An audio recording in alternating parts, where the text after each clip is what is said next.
नमस्कार, मैं हूं सर्वमित्रा और आप देख रहे हैं बिहार की स्पेशल रिपोर्ट। तो आज की खास खबर ये है कि नीतीश कुमार की कुर्सी पर एक नया खतरा खड़ा हो गया है। वैसे भी कुछ महीनों में चुनाव हैं और उसके बाद क्या नतीजे आते हैं, बीजेपी और एनडीए के पक्ष में नतीजे आते हैं या कि महागठबंधन के पक्ष में आते हैं, ये तो बात की बात है। लेकिन दोनों ही सूरतों में नीतीश कुमार की कुर्सी पर खतरा दिख रहा है और इस समय नीतीश कुमार को एक के बाद एक 3 झटके लगे हैं। यानी तिहरा झटका नीतीश कुमार को लगा है।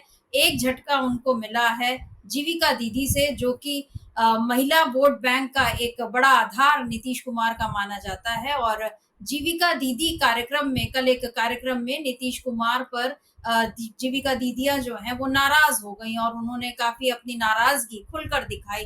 तो ये नीतीश कुमार के लिए एक बड़ी चुनौती, बड़ी चेतावनी उनके लिए समझी जा रही है। दूसरा झटका नीतीश कुमार को मिला है बीजेपी से, जो कि उनकी सहयोगी पार्टी है और हमेशा ये अभी भी नीतीश कुमार को उलझन में डाला हुआ है बीजेपी ने कि वो सीएम बने रहेंगे या नहीं बने रहेंगे, उनके चेहरे पर चुनाव लड़ा जाएगा या नहीं लड़ा जाएगा।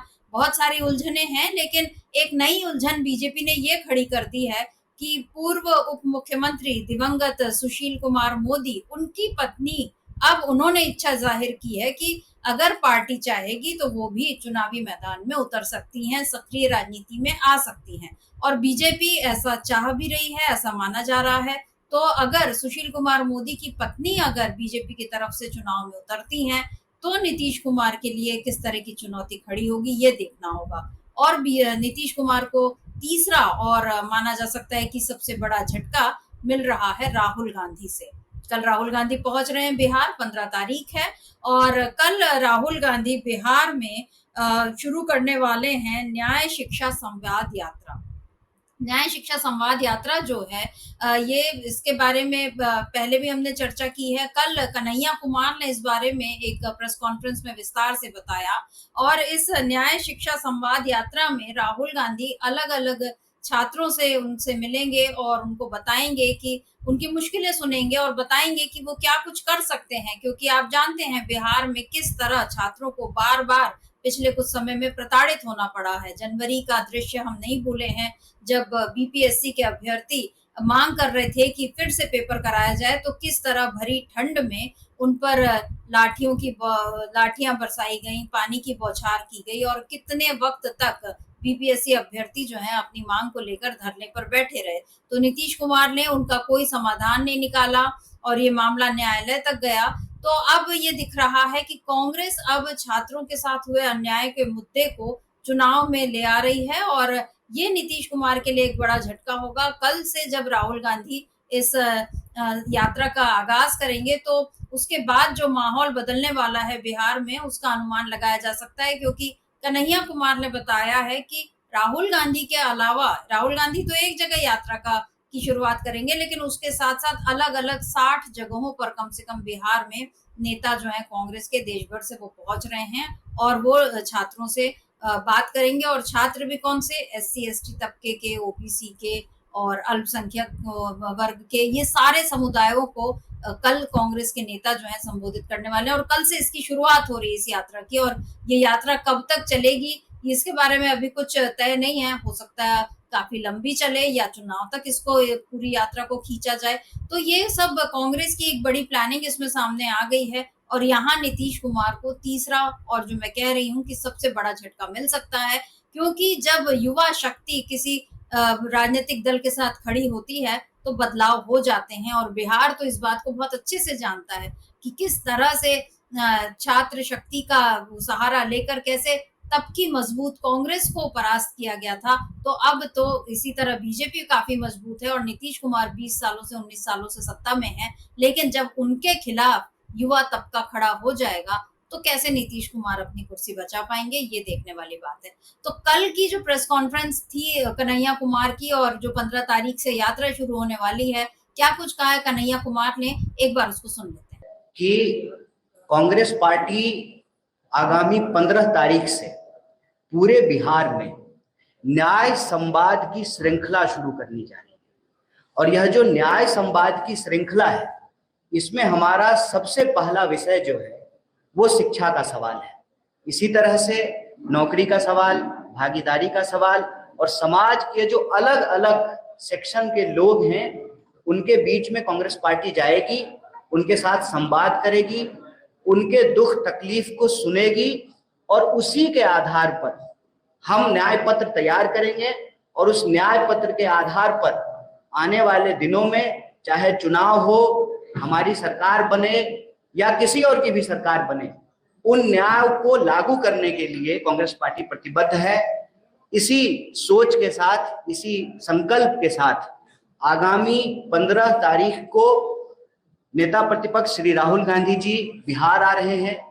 दरभंगा में वो छात्रों से संवाद करेंगे और जब वो दरभंगा में छात्रों से संवाद कर रहे होंगे, ठीक उसी वक्त बिहार के अलग अलग जगहों पर 60 से ज्यादा जगहों पर कांग्रेस पार्टी के देश स्तर के नेता बिहार आ रहे हैं, जिसमें हम विभिन्न हॉस्टलों में जाएंगे, SC ST हॉस्टल में जाएंगे, EBC हॉस्टल में जाएंगे, महिला छात्रावासों में जाएंगे, अल्पसंख्यक छात्रावास में जाएंगे।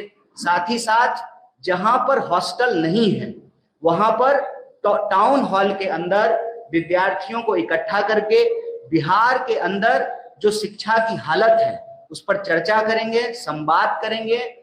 तो 15 मई से यानी कल से कांग्रेस न्याय संवाद यात्रा की शुरुआत करने जा रही है और राहुल गांधी कल जाएंगे दरभंगा, जबकि इस दिन राज्य में 60 से अधिक जगहों पर कांग्रेस पार्टी के बड़े नेता SC ST OBC महिला और अल्पसंख्यक हॉस्टल में छात्रों से संवाद करेंगे और ये सभी छात्रों से शिक्षा के हालात पर संवाद करेंगे। और आप जानते हैं कि बिहार में शिक्षा, नौकरियों में जो नौकरी ना मिलना, पलायन, ये सब कितने बड़े मुद्दे बने हैं। आप देश भर में कहीं भी जाइए, मजदूर जो तबका है वो ज्यादातर बिहार और यूपी से आया हुआ मिलता है और इस बात को लेकर बहुत बार सवाल उठते हैं कि आखिर इनके अपने राज्यों में रोजगार की व्यवस्था क्यों नहीं होती, क्यों इनको पलायन करना पड़ता है। और इसी पर कन्हैया कुमार के नेतृत्व में अभी बिहार में 16 जिलों में कम से कम कांग्रेस ने यात्रा भी निकाली थी, पलायन रोको नौकरी दो यात्रा। उस एक यात्रा के बाद अब कांग्रेस की ये दूसरी यात्रा कल से शुरू होने जा रही है और इसको लेकर अभी से कांग्रेस की जो तैयारी है, दिख रहा है कि माहौल काफी कांग्रेस के पक्ष में बनता हुआ दिखाई दे रहा है। और बीपीएससी छात्रों का जिक्र मैंने किया था और अब ये माना जा रहा है कि जो न्याय संवाद यात्रा है इसको चलकर कांग्रेस ने एक बड़ा दांव खेल दिया है। आप ध्यान दीजिए कि शिक्षा के साथ न्याय की बात भी जोड़ी जा रही है, संवाद की बात भी जोड़ी जा रही है। यानी केवल आपने शिक्षा का मतलब अगर आप बड़े बड़े कॉलेज और यूनिवर्सिटी खोल देते हैं या ये आप बताते हैं कि हम इस तरह से शिक्षा का आधुनिकीकरण कर रहे हैं, तो इससे खाली बात नहीं बनेगी। बात तब बनेगी जब आप छात्रों को शिक्षा के साथ साथ नौकरी की व्यवस्था भी करें, आप उनको ये भरोसा दिलाएं कि उनको नौकरी मिलेगी, उनको पलायन नहीं करना पड़ेगा, नौकरी के लिए जो पेपर्स होंगे उनमें कोई गड़बड़ी नहीं होगी। ये सारे भरोसे अब छात्र चाहते हैं। अब छात्रों को झुंझुना देकर नहीं बहलाया जा सकता, ये बात तय हो गई है। और कांग्रेस इस मुद्दे को जिस तरह से अब चुनाव में उठाने जा रही है, तो ये एक बड़ा टर्निंग पॉइंट साबित हो सकता है बिहार की राजनीति में। तो देखना होगा कि कल जब कांग्रेस की ये यात्रा शुरू होगी तो इसमें किस तरह से बदलाव आता है। अब हम आते हैं नीतीश कुमार को लगे जो दूसरे झटके पर, जिसका जिक्र मैंने पहले किया, जीविका दीदी वाला। तो मामला ये है कि कल भागलपुर में नीतीश कुमार के कार्यक्रम में जीविका दीदियों ने भारी हंगामा मचाया। और आप जानते हैं कि महिला वोट बैंक जो है वो नीतीश कुमार के लिए हमेशा से काफी फायदेमंद रहा है और ये माना जाता है कि चाहे शराबबंदी का फैसला हो, चाहे दूसरे जीविका दीदी जैसे फैसले भी, ये नीतीश कुमार इन सब के जरिए महिलाओं को महिला वोट बैंक को अपने खाते में करने में सफल हुए हैं। लेकिन अब ये वोट बैंक अगर छिटक जाएगा नीतीश कुमार से तो उनको कितना बड़ा नुकसान हो सकता है ये समझा जा सकता है। और कल ये हुआ कि महिला संवाद यात्रा के तहत नीतीश कुमार पहुंचे थे भागलपुर के नाथनगर विधानसभा के मुखेरिया गांव में। तो मुखेरिया गांव में उनके स्वागत के लिए बड़ी संख्या में स्कूली बच्चे, महिलाएं और जीविका दीदियां सब मौजूद थी और उनको ये उम्मीद थी कि यहाँ नीतीश कुमार उनसे संवाद करेंगे। लेकिन नीतीश कुमार उनसे उन्होंने कोई बात ही नहीं की, कोई चर्चा ही नहीं की, केवल अपनी बात कही और एक दो स्टॉलों का निरीक्षण किया और वहां से चले गए। तो इस बात से जीविका दीदियां इतनी नाराज हुई कि उन्होंने अपने आवेदन पत्र जो है वो हवा में लहराना शुरू कर दिए और खुलकर उनके खिलाफ नारेबाजी हुई और काफी नाराजगी जो है नीतीश कुमार के लिए महिलाओं में देखी गई। तो ये जो मामला है ये केवल यहीं तक सीमित नहीं दिखता, इसके तार पीछे जुड़ते हैं। आप याद कीजिए जब नीतीश कुमार प्रगति यात्रा निकाल रहे थे, तब वो जीविका दीदियों से उन्होंने जो संवाद किया था, तो 2 वाक़ये ऐसे हुए थे जनवरी माह में, जब नीतीश कुमार के बयानों से पूरी सरकार जो है वो असहज हो गई थी और खास तौर पर बीजेपी की तरफ से उप मुख्यमंत्री सम्राट चौधरी जो मौजूद थे, उनके चेहरे के हाव-भाव जो है तब देखे जा सकते थे। एक मौके पर तो सम्राट चौधरी को ये कहना पड़ा कि चलिए अब यहाँ से चलते हैं। ये जो बात थी हम आपको वो दोनों वीडियो दिखा देते हैं। एक वीडियो में नीतीश कुमार कह रहे हैं कि अब आप अच्छे से कपड़े पहनती हैं, पहले कहाँ ऐसा होता था, और दूसरा भी उनका बयान है जिस पर सम्राट चौधरी ने उनकी बात को बीच में ही टोका और उनको बात नहीं करने दी। क्या है वो दोनों वीडियो, एक के बाद एक दोनों देख लेते हैं। लड़की कोई कर रही थी, कोई कपड़ा पहनती थी, तब कितना बढ़िया हो गया, सबका कपड़ा भी अच्छा पहनती है। अब बोलती कितना बढ़िया, पहले नहीं बोल पाती, बहुत अच्छा है। यहाँ महिलाएं कितनी अच्छी बढ़ रही, पहले घर में रहते थे भैया ना, बाहर निकल आप लोगों को भी कहेंगे हम आप पैदा हुए कौन, माता न पैदा कीजिए, माँ न कीजिए, तो सबको इन्हीं को पावर है, इसलिए जरा सबको बढ़ाइए। अब आप देखिए। तो आप सोचने वाली बात यह है कि कल नीतीश कुमार को चर्चा खुद नीतीश कुमार ने नहीं की जीविका दीदियों से, या उनको जानबूझकर बात करने का मौका ही नहीं दिया गया, क्योंकि कल भी नीतीश कुमार के साथ सम्राट चौधरी मौजूद थे और उनको पता था कि नीतीश कुमार अगर कुछ बोलेंगे तो हो सकता है कोई गड़बड़ हो जाए, इसलिए उन्होंने नीतीश कुमार को शायद बात ही न करने दी हो। ऐसा भी हो सकता है क्योंकि जनवरी में जिस तरह सम्राट चौधरी ने उनको चलिए बोलकर निकाला था वहां से, तो हो सकता है कल उनको इसी बात का डर रहा हो कि नीतीश कुमार फिर से कोई ऐसा वैसा बयान न दे दें जिससे असहज स्थिति उत्पन्न हो जाए। और नीतीश कुमार के बारे में तेजस्वी यादव का जो दावा है कि वो सरकार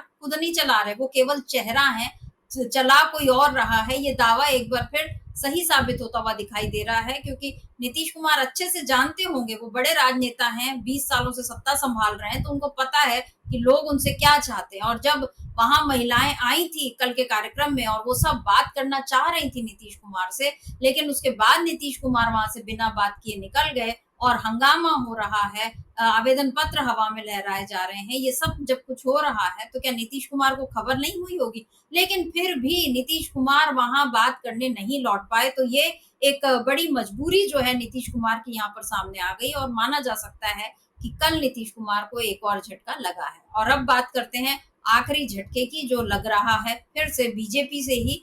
और सुशील कुमार मोदी की पत्नी, उन्होंने कल सुशील कुमार मोदी की पहली पुण्यतिथि थी और इस मौके पर पटना के रविंद्र भवन में एक श्रद्धांजलि कार्यक्रम आयोजित था, तो जहां पर सुशील कुमार की पत्नी जेसी जॉर्ज मोदी ने अपने पति को भावुक होकर याद तो किया ही, साथ ही उन्होंने ये कहा कि मैं चुनाव लड़ सकती हूँ लेकिन फैसला पार्टी को करना है।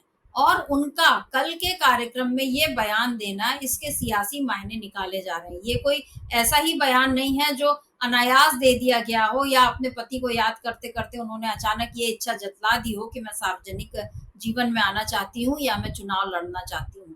जेसी जॉर्ज प्रोफेसर रही हैं, सेवानिवृत्त हो चुकी हैं और उनके पति की जो विरासत है उसको संभालने की अब उन्होंने इच्छा जताई है, तो जाहिर है इसके पीछे पीछे कहीं ना कहीं बीजेपी का कोई दिमाग काम कर रहा है, क्योंकि बीजेपी को तलाश ही थी कि वो सुशील मोदी की विरासत को आगे बढ़ाने के लिए किसी चेहरे को सामने लाए, और उनकी पत्नी से अच्छा चेहरा इस समय और कौन सा हो सकता है, क्योंकि एक तरफ तो सहानुभूति वोट भी मिल सकते हैं और सुशील कुमार मोदी का जो अपना जो ग्राफ रहा है, बेदाग रहा है, तो उसका फायदा भी बीजेपी को मिल सकता है। तो जेसी जॉर्ज ने ये कहा यदि पार्टी चाहे तो वो बिहार विधानसभा